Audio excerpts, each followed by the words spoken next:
नमस्कार, ऋतु राजपूत की ओर से। बहारें हमको ढूंढेगी। जैसा कि आप जानते हैं, बहारें हमको ढूंढेगी इस कार्यक्रम में इन दिनों हम बातचीत कर रहे हैं जाने माने फिल्म अभिनेता जॉय मुखर्जी के बारे में। उनकी कुछ फिल्मों का जिक्र हमने किया अपने पिछले कार्यक्रम में और उनके बहुत प्यारे प्यारे गीत हमने आप तक पहुंचाए। आज कुछ और नए गीतों के साथ कुछ और उनकी फिल्मों का जिक्र करेंगे अपने इस कार्यक्रम में। और जैसा कि आप जानते हैं, हमारे साथ हैं राजीव कुमार शुक्ल और हमारे मेहमान डॉक्टर राजीव श्रीवास्तव और मैं ऋतु राजपूत। स्वभाव से बेहद शर्मीले हुआ करते थे जॉय मुखर्जी और उनको ना एक चीज मैं बताना चाहूंगी श्रोताओं आपको कि बहुत रोने वाली रोल करना पसंद नहीं आता था।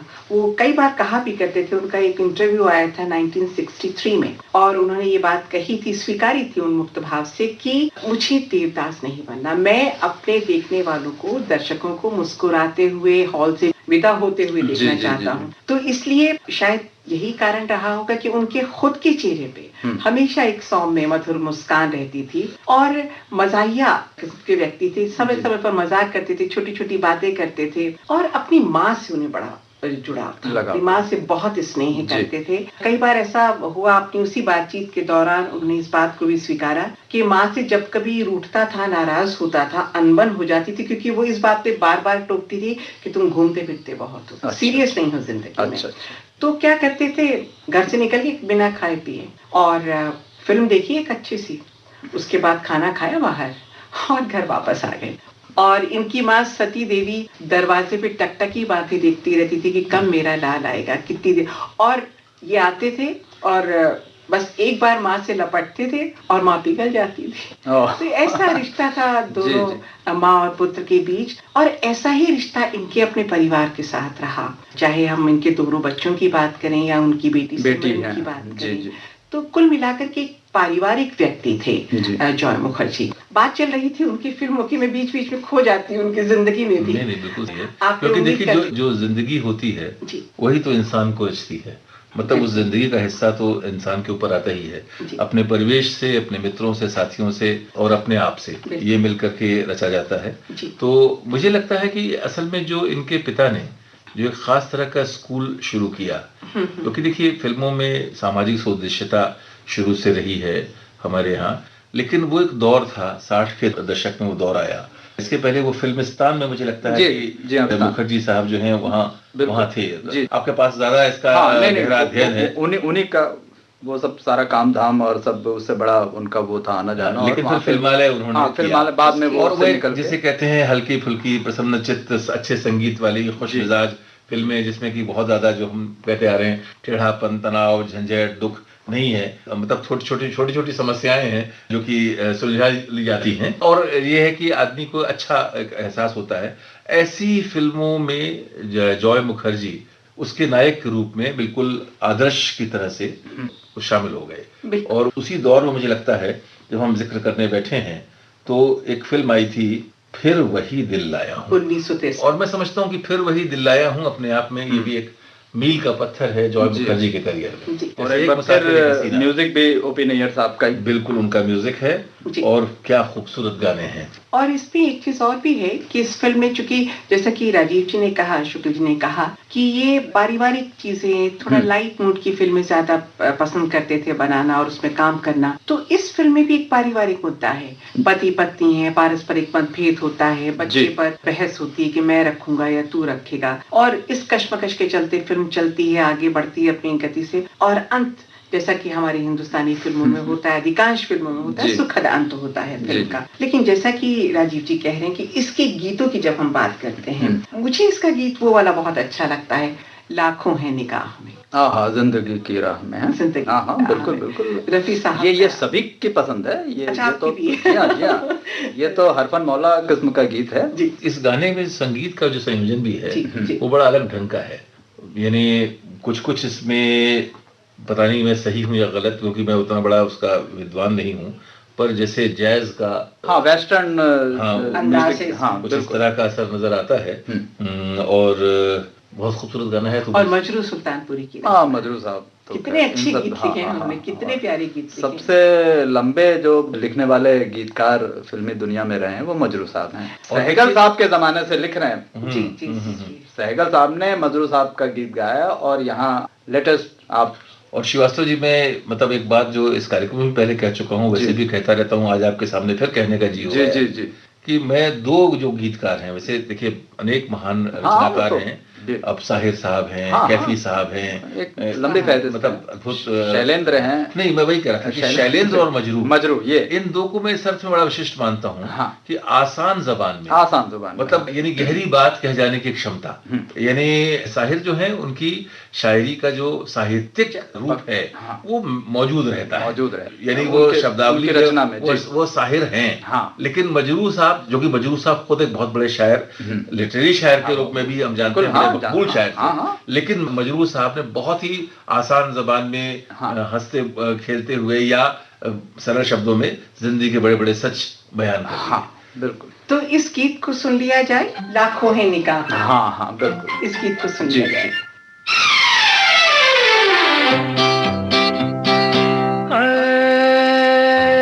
लाखों है निगाह में, जिंदगी की राह में, सनम हसीन जवान। होठों में गुलाब है, आंखों में शराब है, लेकिन वो बात कहाँ हो। लाखों है निगाह में, जिंदगी की राह में, सनम हसीन जवान। होठों में गुलाब है, आंखों में शराब है, लेकिन वो बात कहाँ।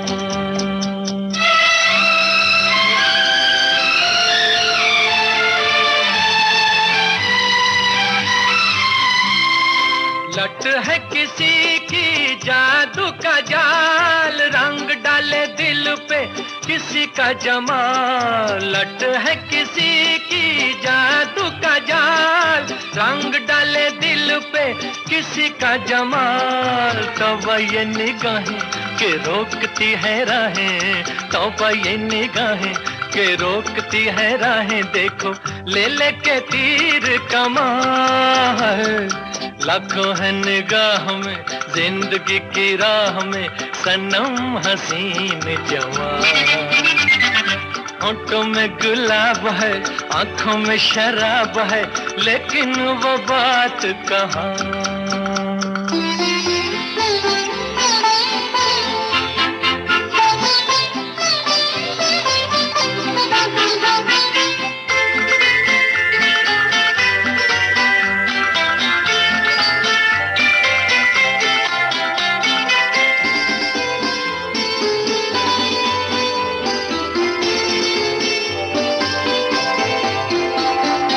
जानू ना दीवाना मैं दिल का, कौन है ख्यालों की मलिका। जानू ना दीवाना मैं दिल का, कौन है ख्यालों की मलिका। भीगी भीगी रुत की छाँव तले, मान लो कहीं वो आन मिले। भीगी भीगी रुत की छाँव तले, मान लो कहीं वो आन मिले। कैसे पहचानूं के नाम नहीं जानूं, कैसे पहचानूं के नाम नहीं जानूं, किसे ढूंढे मेरे अरमां हो। लाखों है निगाह में, जिंदगी की राह में, सनम हसीन जवान। होठों में गुलाब है, आंखों में शराब है, लेकिन वो बात कहाँ।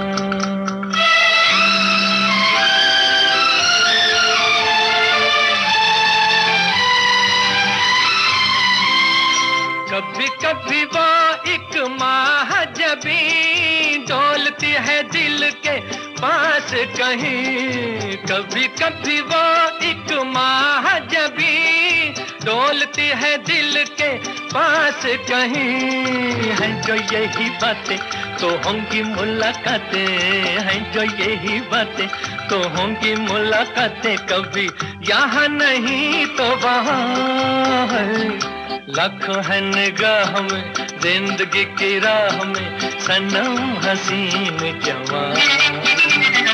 होंठों में गुलाब है, आंखों में शराब है, लेकिन वो बात कहाँ, लेकिन वो बात कहाँ, लेकिन वो बात कहाँ। बहुत ही प्यारा गीत था और इस फिल्म के कई सारे गीत राजीव श्रीवास्तव जी बहुत अच्छे गीत थे, जैसे कि इसमें आशा पारिक थी उनकी अभिनेत्री और आशा जी के साथ शायद 3 फिल्में उन्होंने की हैं। जिद्दी में भी वही थी, लव इन टोक्यो में भी वही थी और इसमें भी। तो इसपे वो वाला जो गीत है ना जो आशा जी ने गाया है, आंखों से जो उतरी है, बहुत आशा भोसले, क्या क्या मतलब, और बड़ी हसीन लगी है इसमें आशा पारिक, बहुत सुंदर लगी। आपकी इस बात से मुझे ये बात भी कहने का मन हुआ राजीव जी कि ये जो नायकों की परंपरा है, जैसे विश्वजीत हैं, प्रदीप कुमार हैं, जॉय मुखर्जी हैं, बाद में अगर आप सोचें तो मुझे लगता है कि एक विकसित रूप होता है या थोड़ा सा इवोल्यूशन होता है, विकसित न कहकर शायद में इवोल्यूशन कह सकते हैं, उद्विकास जिसके लिए इस्तेमाल होता है। राजेश खन्ना, आप देखिए कि जहां संगीत बहुत महत्वपूर्ण है, और एक और चीज जो इन लोगों में और राजेश खन्ना के साथ कॉमन है वो ये कि नायिकाएं बहुत महत्वपूर्ण है। देखिए मतलब ये है कि हम देखते हैं कि स्त्री चरित्र बहुत महत्वपूर्ण है जी। तो एक जो बांग्ला की परंपरा है, आप बांग्ला साहित्य अगर देखें उस बहुत आपको सशक्त वहां नायिकाएं किरदार जो हैं वो शरद चंद्र में आप देखें, और भी बंकिम चंद्र के यहाँ भी, शरद चंद्र विशेष रूप से, लेकिन जो ये सशक्त नायिकाओं की, सशक्त स्त्री चरित्रों की परंपरा है, तो ये जो पूरे के पूरे जो ये नायकों की जो परंपरा है, इस परंपरा में आप देखते हैं कि जैसे साधना का जिक्र हुआ, आप कई बार पाते हैं कि बाद में ऐसा दौर भी आया जबकि संगीत भी और स्त्री चरित्र भी एक हद तक हाशिए पे चले गए, वन मैन आर्मी की तरह चीजें हुई, वो 70s में। लेकिन ये है कि इन लोगों के साथ ये बात होती है कि बहुत महत्वपूर्ण स्त्री चरित्र आते हैं और आप उन्हें खास याद रखते हैं उनके सौंदर्य के कारण, उनकी अदाओं के कारण, उनके लालित्य के कारण और साथ साथ उनकी अदायगी और अभिनय कौशल के कारण भी। क्या बात है, क्या बात, कितना अच्छा चित्रण खींचा है राजीव जी ने। तो अब जो है आंखों से जो उतरी है दिल, क्या बात है, लौटाइए। देखिए जो आप कह रही थी, तो अब तक सारे गाने मतलब या तो कुछ 2 गाने हुए हैं या फिर रफी साहब के गाने हुए हैं, तो अब ये जो गाना है ये आशा जी की आवाज का जादू, ओपी नैयर साहब के संगीत निर्देशन में, और इसमें जो खास एक गूंज है, आशा भोसले खुद ढूंढ रही है शम्मा से, क्या बात है उस पर, मतलब जी। आई पहले गाना सुनते हैं फिर चर्चा जारी रखते हैं। आइए श्रोताओं सुनते हैं इस गीत को।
इसी में मुझे याद आया कि एक ऐसा गीत भी था जो शास्त्रीय संगीत पर केंद्रित था, देखो बिजली डोले बिन बादल। उषा मंगेशकर की आवाज और आशा भोसले इसमें थी और बहुत अच्छा गीत था ये भी अपने आप में। और जब हम इस फिल्म की बात करते हैं तो मुझे याद आता है कि जब जब हम जॉय मुखर्जी की फिल्में देखते हैं तो उनकी जो शर्ट्स होती हैं अधिकांश लाल रंग की होती हैं और या फिर बड़े बड़े फूल वाली होती हैं। मतलब हीरो और फूल पत्ते वाली कमीज पहने, जिसे गोवा में आप देखते हैं कि बड़े बड़े वृक्ष हैं, खजूर के पेड़ हैं, वो शर्ट पे समुद्र बना हुआ है, सूरज निकल रहा है। तो इस तरह की शर्ट विशेष करके मैंने कहा कि लाल रंग उन्हें बहुत पसंद था और बिल्कुल स्किन टाइट इस तरह की वो टी शर्ट्स पहनते थे। इससे मुझे पसंद जो उन पर फक्ति भी थी। उन पे बहुत ही अच्छे से जचती थी। अच्छा राजीव शुक्ल, एक चीज मैं कहना चाह रही थी कि पता है इन्होंने बचपन पहलवानी सीखी। हाँ बिल्कुल, एक पहलवान रखा गया था। जी आप जैसा बता रहे, एक पहलवान रखा गया और दोनों भाइयों को कुश्ती सिखाई गई। जॉय मुखर्जी और कुश्ती का असर ये हुआ कि शरीर बहुत गठीला बदन निकला, हृष्टपुष्ट हो गए और लंबे बहुत थे जी, गौरवर्णी भी थे, गोरा रंग था उनका, तो उस लिहाज से बिल्कुल हीरो के लिए फिट व्यक्तित्व था उनका। तो हालांकि ये रोमांस और ये पहलवानी एक दूसरे के पूरक तो नहीं है, लेकिन नहीं, उसे कौन जाने कुछ हो भी हो सकता है। क्या बात है। तो कुल मिलाकर के बहुत अच्छे इंसान रहे जय मुखर्जी और जो भी उनकी फिल्में आई संगीत में तो जरूर ही मुझे लगता है कि हम ये गाना भी सुनेंगे जी। श्रीवास्तव जी आप बताइए, जो देखो बिजली डोले बिन बादल। हाँ बिल्कुल सुन लेते हैं, एक अलग किस्म का शास्त्रीय संगीत से सराबोर जी। देखो बिजली डोले बिन बादल के, देखो बिजली डोले बिन बादल के, चम चम चमके माथे के बिंदिया, झनन झनन धुन पायल की, देखो बिजली डोले बिन बादल के, देखो बिजली डोले।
बहुत प्यारा गाना। और जैसा कि हमने कहा था कि उषा मंगेशकर थी, इस पे आशा भोसले थी। हमने कई सारे गीत इस फिल्म के सुने। फिर वही दिल लाया हूँ। मुझे याद आता है कि अगर हम जिक्र करें 1964 की तरफ अगर हम जाइए, 63 में फिल्म बनी थी फिर वही दिल लाया हूँ, तो उस समय इनकी एक फिल्म आई, इशारा आई शायद। एक इशारा आई, और उसमें ऋतु जी आपने अच्छा स्मरण कराया कि इशारा फिल्म में एक वो भी बात आती है कि जैसे आपने पहलवानी की बात की, और तो ये साइकिलिंग भी बड़ा अच्छा करते थे जॉय साहब। कई सारे गाने हैं। हाँ, और ये उनका जो पर्सनल जो निजी उनका ये शौक था वो फिल्मों में भी आया। तो इशारा का जो आपने जिक्र किया तो मुझे वो गीत याद आ रहा है, चल मेरे दिल लहरा के चल। वाह वाह। तो वो साइकिल पे वो कोलकाता, तब कलकत्ता हुआ करता था, तो पूरी वो सैर करते हैं और कितने झूम के कितने मदमस्त होके गाते हैं। वाह वाह। तो मेरा ख्याल है कि उनका जो ये शौक था, और जब उन्होंने इसमें इशारा में, अच्छा कल्याण जी आनंद जी का म्यूजिक, कल्याण जी आनंद जी के म्यूजिक में ये जो गीत है, जब जॉय मुखर्जी उस फिल्म में गा रहे हैं, तो एक बार हम सुनते हैं तो हमें भी लगेगा कि शायद हम साइकिलिंग अगर वैसे नहीं कर रहे हैं तो इस गाने के माध्यम से हमारे जो श्रोता हैं वो भी एक बार इसका आनंद ले लें। निश्चित तौर पे इजाजत है। बिल्कुल साहब, आइए साइकिल घंटी बजे।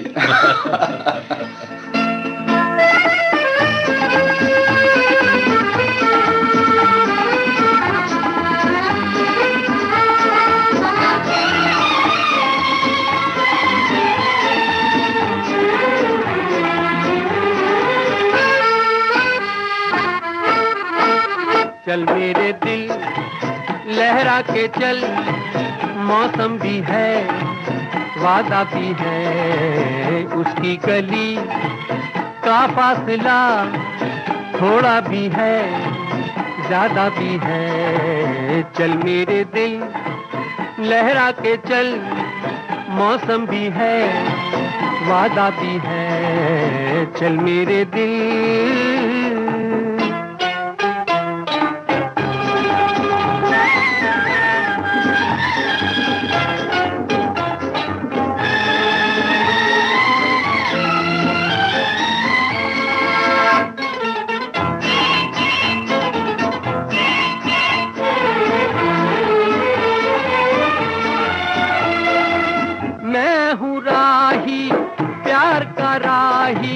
मेरी मंजिल प्यार की गलियां,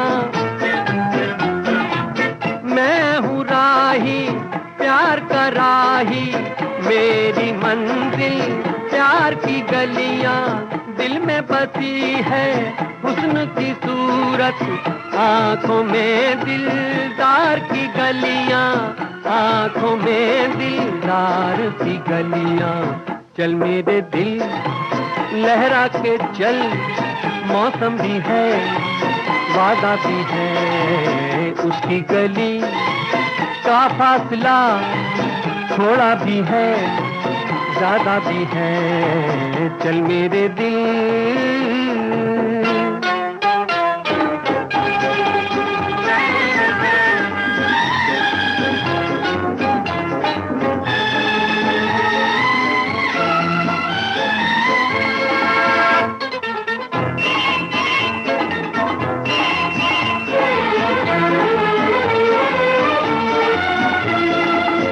उसकी चाहत उसकी तमन्ना हो तो हो बेकार का सपना, उसकी चाहत उसकी तमन्ना हो तो हो बेकार का सपना। घर से निकलना यार से मिलना, ये तो कारोबार है अपना, ये तो कारोबार है अपना।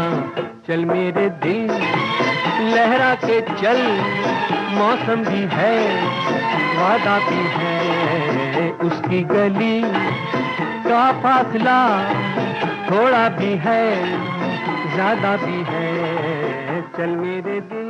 बहुत प्यारा गीत। और उसी साल एक और फिल्म आई, बहुत अच्छे गीत थे और रंग बिरंगे गीत थे। मैं कहूँगी हर अंदाज का हर मूड का गीत उस फिल्म में था। दूर की आवाज 1964 में आई थी और शकील बदायूनी साहब की रचनाएं थी उसमें। और जब हम गीतों की बात करते हैं, चाहे हम हुस्न से चांद भी शर्माया है, या फिर एक मुसाफिर को दुनिया में क्या चाहिए, बिल्कुल खिलंदड़ पने वाला गीत, या फिर हम भी अगर बच्चे होते, नाम हमारा होता डब्लू बब्लू, तो ये बर्थडे सॉन्ग के लिए तो ये गाना तो आज भी मतलब एवरग्रीन है, बिल्कुल हमेशा बजता है। हाँ, हमेशा बजता है। तो हम कुछ देर के लिए अब बच्चे बन जाएं, बच्चे बन ही जाए, क्योंकि ये एक अलग रंग है, आप जैसा आपने कहा एक अलग रंग है, और खाने को मिलते लड्डू, हाँ, और दुनिया कहती हैप्पी बर्थडे।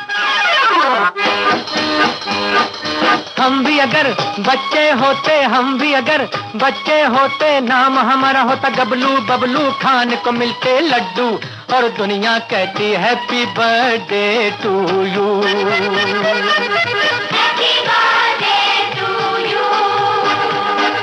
हम भी अगर बच्चे होते, हम भी अगर बच्चे होते, नाम हमारा होता गबलू बबलू, खाने को मिलते लड्डू और दुनिया कहती हैप्पी बर्थडे टू यू।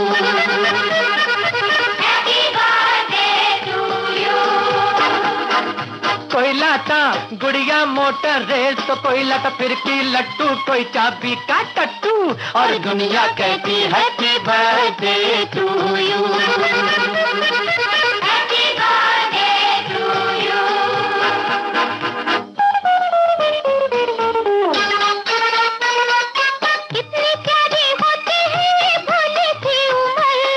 नौकरी की चिंता, ना रोटी की फिकर, कितनी प्यारी होती है ये भोली सी उम्र। ना नौकरी की चिंता, ना रोटी की फिकर, नन्हे मुन्ने होते हम तो देते सहूकर, पीछे पीछे डैडी मम्मी बनके नौकर। चॉकलेट बिस्कुट टॉफी खाते और पीते दूध, और दुनिया कहती हैप्पी बर्थडे टू यू।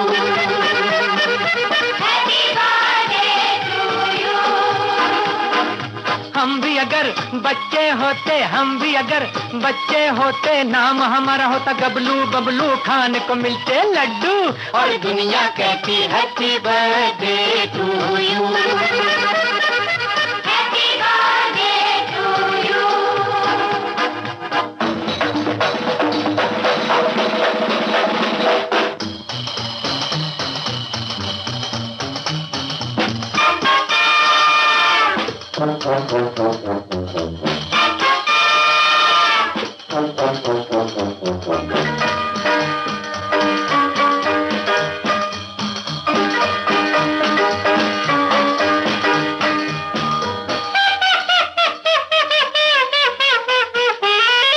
कैसे कैसे नखरे करते घर वालों से हम, पल में हंसते पल में रोते करते नाक में दम। कैसे कैसे नखरे करते घर वालों से हम, पल में हंसते पल में रोते करते नाक में दम। अक्कड़ बक्कड़ लुक्का छुपी कभी छुआ छू, करते दिन भर हल्ला गुल्ला दंगा और धम, और कभी जिद पर अड़ जाते जैसे अड़ियल टट्टू, और दुनिया कहती हैप्पी बर्थडे टू यू।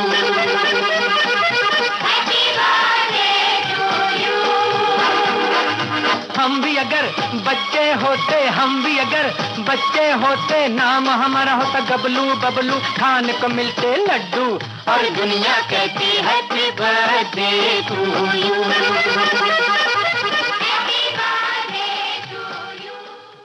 बहारें हमको ढूंढेंगी, ये है वो कार्यक्रम जो इस वक्त आप सुन रहे हैं आकाशवाणी दिल्ली के FM गोल्ड चैनल के माध्यम से 106.4 मेगाहर्ट्ज पर। और आप जिक्र कर रही थी फिल्म दूर की आवाज का।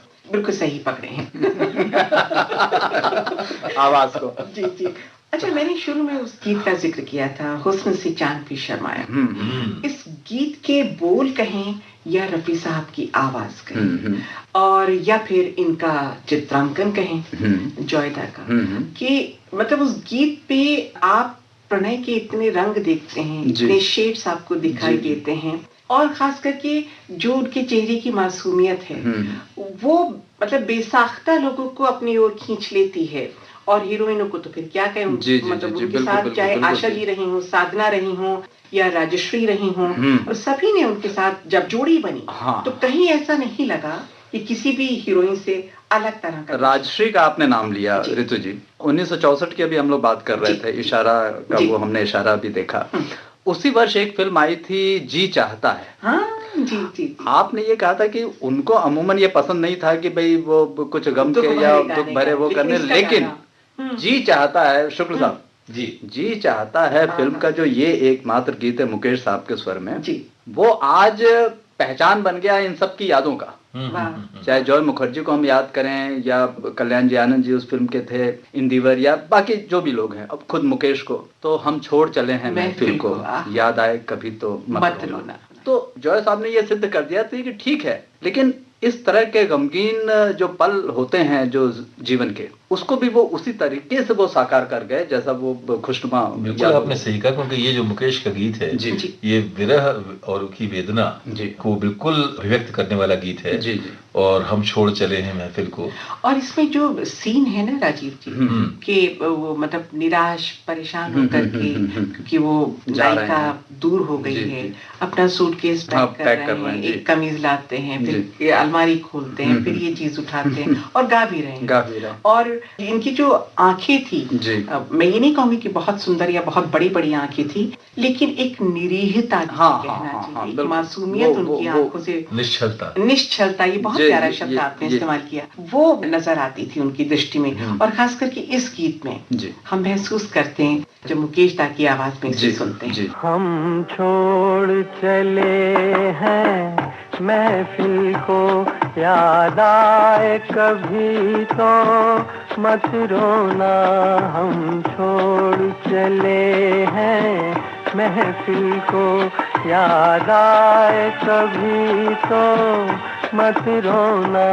इस दिल को तसल्ली दे लेना, घबराए कभी तो मत रोना। हम छोड़ चले हैं महफिल को।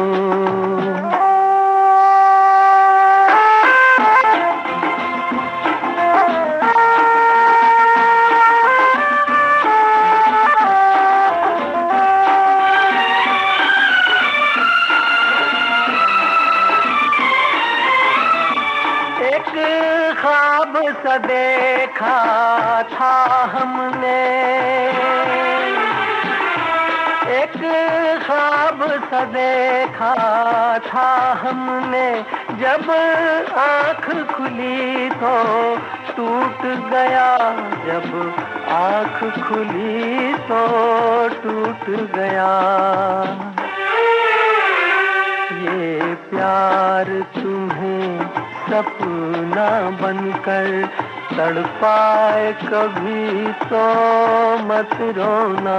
हम छोड़ चले हैं महफिल को।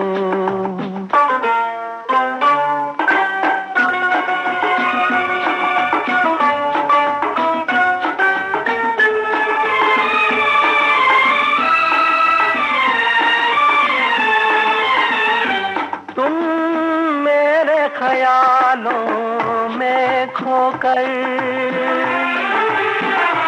तुम मेरे ख्यालों में खोकर, बर्बाद न करना जीवन को, बर्बाद न करना जीवन को। जब कोई सहेली बात तुम्हें समझाए कभी तो मत रोना।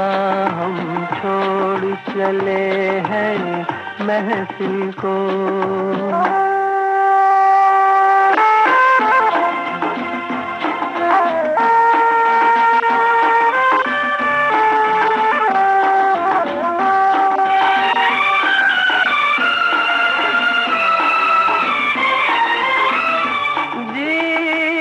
के सफर में तन्हाई,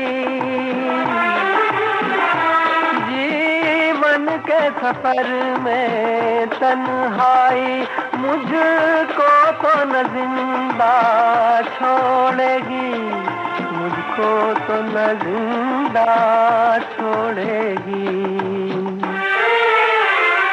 मरने खबर ऐ जान जिगर, मिल जाए कभी तो मत रोना, हम छोड़ चले हैं महफिल को, याद आए कभी तो मत रोना, इस दिल को तसल्ली दे लेना, घबराए कभी तो मत रोना।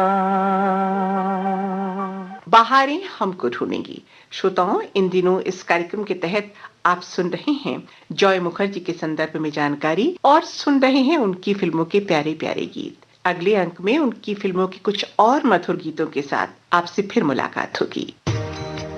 हमारा जिक्र भी हो